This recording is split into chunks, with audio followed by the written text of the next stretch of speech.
हिंदुस्तान की मिट्टी के मुसलमान है, जो हिंदुस्तान की मिट्टी के मुसलमान है, जिनके पुरखे मां भारती की संतान है, भाइयों बहनों, उन पर नागरिकता कानून और एनआरसी दोनों का कोई लेना देना नहीं है।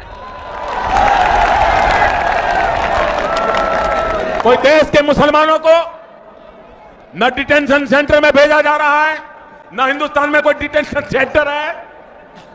भाइयों बहनों, ये सफेद झूठ है, ये बद इरादे वाला खेल है, ये नापाक खेल है। और भाइयों बहनों, मैं तो हैरान हूं कि ये लोग झूठ बोलने के लिए किस हद तक जा सकते हैं। कुछ लोग सिटीजनशिप अमेंडमेंट एक्ट को गरीबों के ही खिलाफ बताते हैं, कोशिश कर रहे हैं, कह रहे हैं कि जो लोग आएंगे वो यहां के गरीबों का हक छीनने लेंगे। अरे झूठ फैलने से पहले इन कम से कम गरीबों पर तो दया करो भाई। एक ही पार्लियामेंट के सत्र में मोदी गरीबों को घर देने का कानून लाता है, अनधिकृत कॉलोनी को अधिकृत बनाने का काम करता है, क्या उसी सत्र में गरीबों को छीनने की बात करेगा?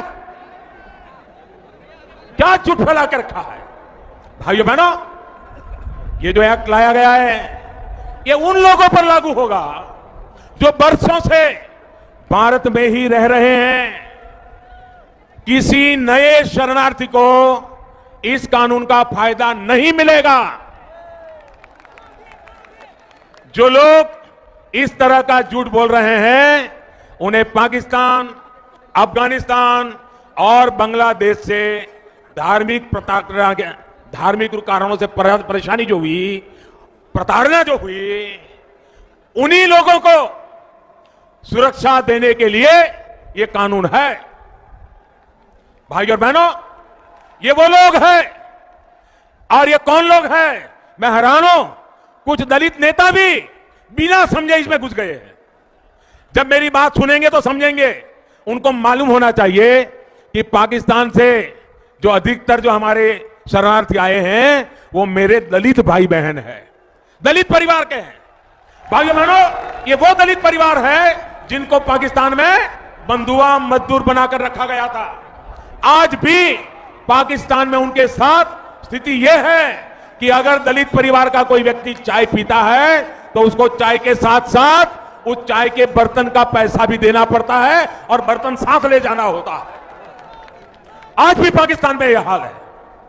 वहां पर बेटियों के साथ जो अत्याचार होता है, किस तरह जबरन शादी करके उन्हें धर्म परिवर्तन पर मजबूर किया जाता है, यह भी दुनिया भर के अखबारों में छप चुका है, लगातार मीडिया में आता है। यह सिर्फ इसलिए होता है क्योंकि उनकी श्रद्धा अलग है, आस्था अलग है, पूजा पद्धति अलग है। पाकिस्तान, बांग्लादेश, अफगानिस्तान में हुए ऐसे ही शोषण के कारण वो भारत आए और बरसों से हमारे बीच देश के अलग अलग हिस्सों में रह रहे हैं। भाइयों बहनों, एक ऐसी चर्चा है, पार्लियामेंट में चर्चा हुई, अगर हिंदुस्तान के राजनीतिक नेताओं को अपनी स्वार्थ निजी राजनीति से दूर का दिखता, ये ऐसा मौका था हम दुनिया में पाकिस्तान कैसे मानव अधिकार विरोधी है, पाकिस्तान कैसे माइनॉरिटी पर जुल्म करता है, पाकिस्तान में माइनॉरिटी की क्या दुर्दशा है, यह चित्र पूरी दुनिया में ले जाने का उत्तम अवसर था। लेकिन इन्होंने उल्टा कर दिया, क्योंकि उनको देश नहीं, उनको उनका दल दिखता है। इसके कारण देश की भलाई के लिए और दुनिया में पाकिस्तान के करतूतों को खुला करने का मौका भी इन लोगों ने गंवा दिया। और मैंने पहले कहा, उस प्रकार से मैं दलित राजनीति करने वालों का दावा जो करते हैं उनसे पूछना चाहता हूं कि आप इतने वर्षों चुप क्यों थे? आपको इन दलितों की तकलीफ कभी क्यों नहीं दिखाई दी? आज जब इन दलितों के जीवन की सबसे बड़ी चिंता दूर करने का काम अगर मोदी सरकार कर रही है, तो फिर आपके पेट में चूहे क्यों दौड़ रहे हैं?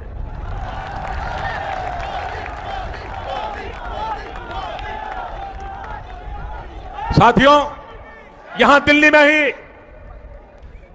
दिल्ली में ही मजनू का टीला में 2 हफ्ते पहले ही ऐसे ही एक शरणार्थी के कैंप में एक बिटिया का जन्म हुआ और उसके मां बाप ने उस बेटिया का नाम नागरिकता रख लिया, नागरिकता।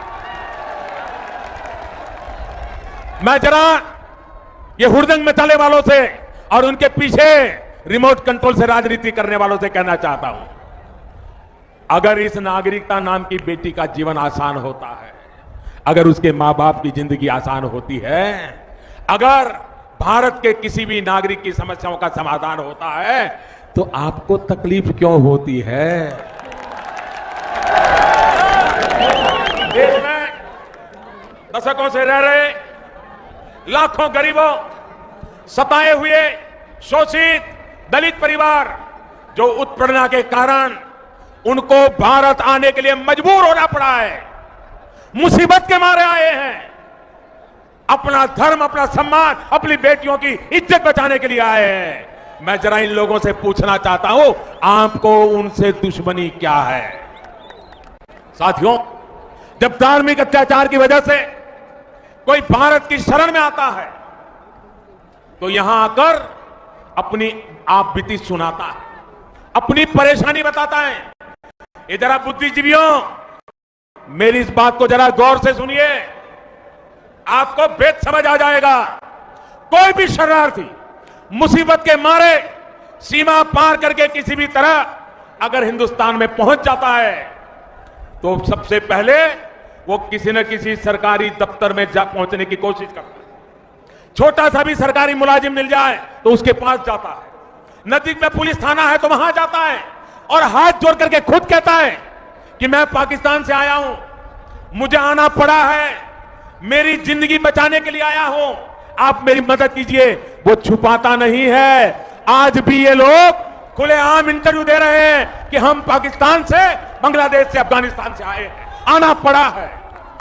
लेकिन जो घुसपैठिया है, न वो इंटरव्यू देता है, न प्रेस से बात करता है, न पुलिस को बताता है कि मेरी मदद करो, वो आकर के छिप जाता है और कहीं ना कहीं अपना जीवन स्थिर करने के लिए जुगाड़ लगा देता है, और जो एजेंट होते हैं उनको मजदूरी का कुछ हिस्सा देता रहता है। भाइयों बहनों, बड़ा सीधा साधा फर्क है। घुसपैठिया कभी अपने आप को अपनी पहचान होने नहीं देता और शरणार्थी कभी अपनी पहचान छुपाता नहीं है। भाइयों बहनों, ऐसे बहुत से घुसपैठियों ने आज बाहर निकलकर किस प्रकार की बातें कर रहे हैं, सच क्यों नहीं बताते हैं? भाइयों बहनों, उन्हें डर लग रहा है कि उनकी सच्चाई अब सामने आ जाएगी। साथियों, रिफ्यूजी का जीवन क्या होता है?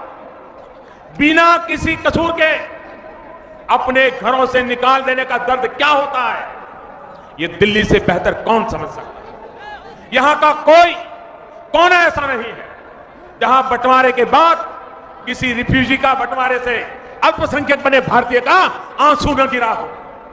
सड़क पर हो रहा ये का बवाल उनके आंसुओं का अपमान है या नहीं है? उनके दर्द पे तेज